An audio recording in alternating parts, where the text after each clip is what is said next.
sele lo loto o upolea pese.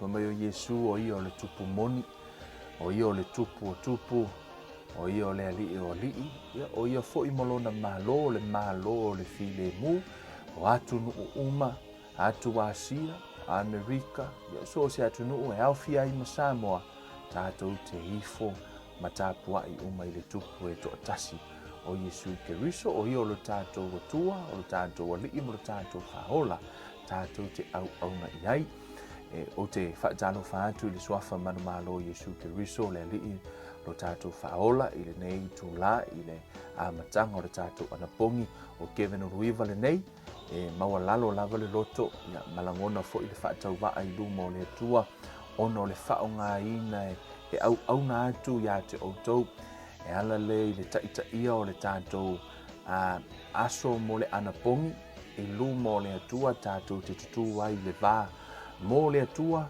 ma Samoa, i o tuatia tātou tausia i le file mu i le vā o le atua, ma Samoa. Ia, o le nei anapongi, ia, o se mea na tuina mai i le taita i ngā lea nganga o le atua, o se i fo ngā Samoa i lumo le atua, pe lava fo i o na tātou wa aia, ia, whamai le tala le tusipa ia, whamai le atua no o sa ili atu se isi e tū le vā, a ua o le maua. E se le tā ua o tātou le e kalesia, e ao no tātou o mai whaatasi, tātou tutu i le vā, tu ina atu si o tātou watu no o i lumo le atua, e tau tai mai o ia, e le o se anapongi e se vaenga wha upu whai, ia, po o se i tū, o le nei anapongi, e mō Samoa a toi so o se tafo le lalolangi, pe e te lango le HRBP, pe e te lango i le FAST, na e whanau mai o oio le Samoa, e wha vai i tātou i le atua. O le atua lalana, le tātou te no manuai, fe soani mai ate i tātou, ma le tātou fōlaunga, ia ma wha sino mai, ma wha tonu mai o tātou wala. O umo na tāpena ina, ia le tatalo ua tu whaatasia mai tutonu a fionga pa ia le tua, tu sai ma le taita inga le anganga na au mai, e au wale whaatino ino la tātou anapongi ma le tātou no manu i lumo le tua, so mai le whetalai ngā le tua ia Yeremia, ua o sauni e whaatau nuu hau a fionga. O lala e sau le tua e whaatau nuu lana upu, e au fo ila ia te i tātou, ono tātou tatalo ina lana upu. Pei o le tusia Ioane, mo Ioane le mta upe limo lo tala noa ai e whaapea au tātou wole atu e tusa malona fina ngalo.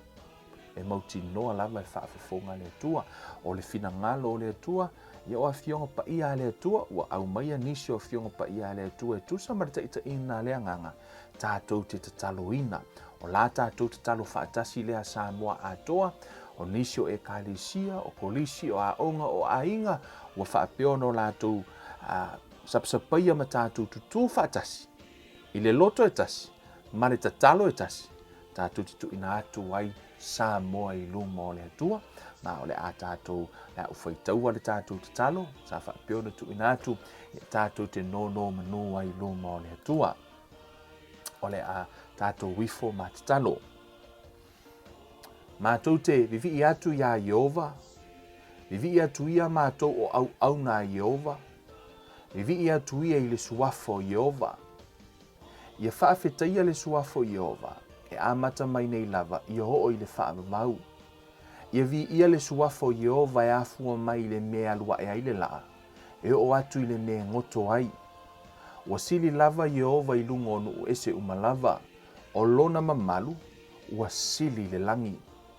Whaamanua tuia ia Jehova o tou, ana angelu o e malolosi tele o e whaia lana fionga, o loo whaalongo i lona si ufofonga. O oe o le atua, e le ai lava se tasi, o le atua, e le ai se la te tutusa, o loo whaali talu mai le amatanga o mea e muli, mai ana mua foi o mea ua le whaia. O loo whaiane, e tūlau pule, e whaia foi mea uma e te loto i ai. O lau upu e alu atu ai lo mutu, e le fo i fua atu i a te oe, ai peitai e whaia le mea e te loto i ai. E manuia fo i le mea e te awina atu ai, o oe o le atua, e te matala ina ia whaia ua fionga, e te e la ua fio i le whaamaua lunga. Ai fua ina mailo wa lofa tu noa ye whaamaulalo. a whai e wha mawalalo lo nu o e o tā ua i lo ingoa ma lātou tatalo ma sa ili i a te oe ma li liu ese i o lātou wala leanga. Ona e whaafofonga mai lea mai le langi ma wha ngalo ia lātou wangasala ma wha o la ina lo lātou nu. O le mea lea e wha maulalo ai o mātou loto i lalo o lo au ma losi le tua ina ia wha ngalo ina mātou wangasala ma wha o la ina lo mātou nu. La fo ia tu Samoa yo a au alofa a wa o lo o manatu mai la hawa fio ia i mātou. Mo le mātou tau wa wha lea nganga e le o le fita, e le o le malosi, a o lo wanganga. O lo mātou taua e wha lea nganga e le wha le tino mātou te tu watu le taua i a te oilo mātou watua e ala i lo mātou ngā wa i atu i la ua fio i le anapogi ma le tatalo. Ina ia mātou mawhai ona te e atu i le fili. A wā o au angelu e au auna i lātou uma, ua au wina e au auna mo i lātou o e maua le ola. E tu sa ima le pule ma le mana i lau e kalesia na e whaavai lungo le papa o le mea o le e le mawhai fo i e whai tuto o se oli o na manu malo i ai. O lea mātou te tutu ai ma le whaatua i le ki o le malo le langi na e au mai e le e kalesia o se mea fo i mātou te fusifusia i le lalo langi e fusifusia fo i lea i le langi. O se mea mātou te tā la i le lalo langi e tatala ina fo i lea i le langi. Mātou te whaatonga atu i le suafo Jesu Keriso ina ia fusifusia le anganga malosi, le tai o le au whaipule i le vānimo nemo, o le anganga lea o loo matuanga lue ne i e whaalonga tā. Ina ia seiseia ma whaalea o ngā ina na ngā ruenga leanga uma i lungo Samoa. Whaatasi ai mana au uma o le vānimo nemo, whaapea nganga leanga uma, o loo whewai mga ala o Samoa mo na lunga. E whaatonga atu fo i le mana o le suafo Jesu, ia tatala ina fusi na whaia i le ami o le anga. Ia tatala fusi o le amo, ia tuuina atu ia sa o loto e o whaasawaina, ma ia ngausia mo umalava i le suafa manu malo o Jesu. Mo le file mu o Samoa atoa i le lalolangi, o le nei wa tauami o tonuina i mātou i le whaatua ia Keriso, o lea wa mātou le leia i ma le atua, ona o lo mātou wa li o Jesu Keriso, o lea i o vaelo mātou atua, o oe le ali i lava e ona le file mu. Ia foa ina atu lo file mu ia Samoa, e lea unoa i mea umalava, ia Samoa umalava le ali i. Mātou te tatalo atu i le suafo Jesu Keriso mo le file mu mai le atua o loo sili lava i mea uma e manatu i ai. E leo ina ai o mātou loto atoa mo mātou mafaufau ia Keriso Jesu. Tatalo i le mana e maua ai le anga malu, le malosi e fe faa mangaloa i ai, le ono sai e fe malamalama i ai, ma le faa tua mautu e tu la i ai e lui tau a o tutu i le upumoni. I o mātou maua le malosi e whaato i lalo ai le leanga i le lei. Ma wha malolo ai le loto ti ngā. Ie e pui Samoa i le mana o le toto Jesu Keriso mai le sauwa o le ita o le anga. Tatalo mo le manuia o Samoa. Tatalo atu i la ua fio le tamā. A o whaia li fonga Samoa i le lalolangi atoa. I la ua fio e wha maua lalo mga wai i la ua fio. E whaavai ia te oe Samoa, le atu o Abrahamo, isa ako ma Iakopo, le pa io Israelu, le atu o loo soifua, pea. Ye e whaamanuia Samoa i le ai, ye e whaamanuia i ona lau whanua, ye e whaamanuia oe i whanau, ma le lumana i o tangata Samoa. Ma le fuo le lau ele, mana ati nae o whaatoanga malafu manu, whaapea le tamau a inga mai le sami. Ye e whaamanuia le atoa ma le mea palua i whalawa. Ye e whaamanuia oe ia Samoa o no nofo i le whanua, ye e whaamanuia fo i Samoa o loo ta ape i le lalolangi atoa. E pule o Jehova, ye e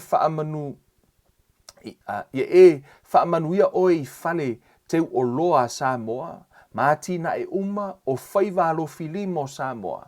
Ma e whaamanuia fo i le atunu ua e fo ina mai Jehova le atua ia Samoa maona tangata. Ia whaifo i Samoa e vi ia le suafo Jehova manu upa ia mo ia. e pei ona whaamanuia ia Abrahamo malana whanau i la le whaatuatua. A whai e tausiusi Samoa, iau poloa inga Iova le atua, Iovai. Ye e whaatele ina o mea lele ia Samoa, pe a Salamo ma whaamau a lalo i o luma. Ye e whaamanuia i le fua o le lau ele o Samoa, le amatanga o le oso ifo le la, i lona whaataamilo sanga i lo mamalu. O le nei fo i le whaamalosi ua mātou maua i o luma, pe a whai mātou te ole atu se mea e tusa malofina ngalo, e whaafofonga mai la ua fio, mātou te whaatuotua ma le mautinoa, e whaafofonga mai la ua fio, i la mātou whaatonga atu, wana o oelo mātou whaamoemoenga, mātou te malu ai, ono le suafa o Yesu Keriso, wala atu ai la mātou nei tatalo. Amene ma amene. I ia le atua, o le tātou tatalo le nā, ua tātou tatalo ina, o awhionga pa ia umana le atua, o nisi o ana folfolanga, o nisi nā o taiala, ia ma le tele o manuia ua umo na tāpena ina e le atua mo i tātou, o ana folfolanga, whai maila i o le tala le whetala inga le atua, ua o sauni e whaatau nuu ia uupu. O lala e sauni le atua e sau e whaatau nuu ana awhionga. O leo o tātou loto ngatasi, mo tātou tutu whaatasi, ma whaamau atu le tātou anapogi luma o le atua le nei aso, o le tātou tatalo le nā o laua i ona luma. Tatalo i le atua, ma osau teimi le nei aso, e whaau au i pēlau tatalo, i o le atu i tu ina atu fo ila i o le toi so oina o le tātou tatalo, lava le atasi, i le ituna se fulu lua, whaatase i fo i malona tatala ina, i le afi ana nei, whaamanuia le atua i whi au mga aruenga, ai meise lau anapongi malau sa i linga i luma o le atua le nei aso, ia tai le atua tātou whi loai, i se teimi o mua, i lona alofa ma lona hanga le lei, a o ke venuluiva le nei, tātou toi whi loai, wha soifua ia.